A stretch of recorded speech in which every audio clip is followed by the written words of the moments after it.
Harusnya diarahkan kita untuk bagaimana menikmati bulan Ramadan itu dengan syahdu. Yang ingin ngopi-ngopi, karena ada jam-jam ibadat yang diminta oleh tubuh dan oleh jiwa. Selesai tugas-tugas manusia, baru dia beralih kepada ibadah melayani Tuhannya.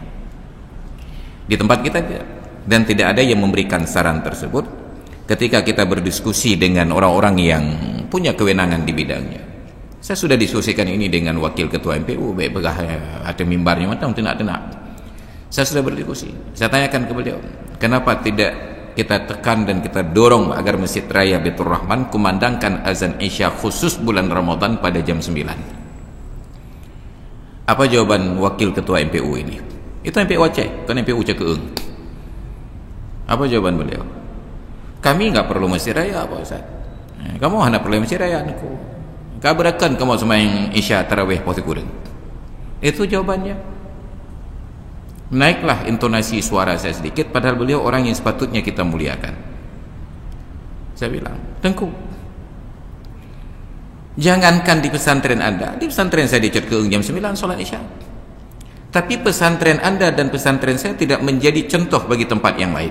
Yang mereka ikuti adalah Masjid Raya Baitur Rahman. Hai nyocik lah, yang kayak itu baru hidup nyocik ya. Bayangkan, tidak melihat kemaslahatan tu rakyat, yang fikir draw mentang kaman ke siapa ya? Maka ini na'udzubillah, rusaklah suasana Ramadan kita. Orang menjadi benci Ramadan, orang makin lama pelan-pelan mereka makin tidak suka dengan syariat Islam, karena syariat yang membatasi, bukan syariat yang mengajak. Na'udzubillah, ini kekhawatiran kita. Maka ketika masuk bulan Ramadan, kita perlu ilmunya. Berulang-ulang saya sampaikan, tidak salat tarawih sama sekali Anda tidak berdosa. Tidak ada satu kampung pun yang salat tarawih, bahkan tidak ada satu kota pun yang salat tarawih.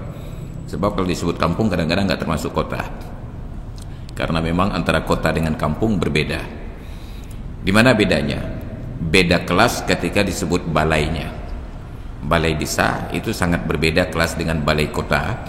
Balai desa itu dipimpin oleh kecil, sedangkan balai kota dipimpin oleh wali kota. Beda derajat. Tidak ada satupun yang tarawih. Seluruh Aceh sepakat untuk Ramadan tahun ini salat tarawih kita tiadakan. Gubernur tidak berdosa, wali kota tidak berdosa, bupati tidak berdosa, kecil tidak berdosa, karena tarawih hanya salat sunat. Maka coba kaji kembali dalam sejarah. Pernahkah ketika Sayyidina Abu Bakar Siddiq radhiyallahu anhu menjadi khalifah ada pengumuman tentang salat tarawih? Tidak. Tidak ada satu masjid pun yang melaksanakan salat tarawih malam bulan Ramadan 2 tahun masa Abu Bakar menjabat sebagai khalifah. Kenapa? Karena itu bukan pekerjaan yang paling utama. Itu hanya tambahan sunat. Sunat itu tambahan sebenarnya, tapi di Indonesia sunat itu potongan. Maka ketika bantuan untuk masyarakat disunat, itu artinya dipotong. Sedangkan dalam Islam, ketika ada orang yang salat sunat, itu berarti ditambah. Kenapa sunat menjadi potongan? Karena kita memplesetkan kata sunat dengan khitan.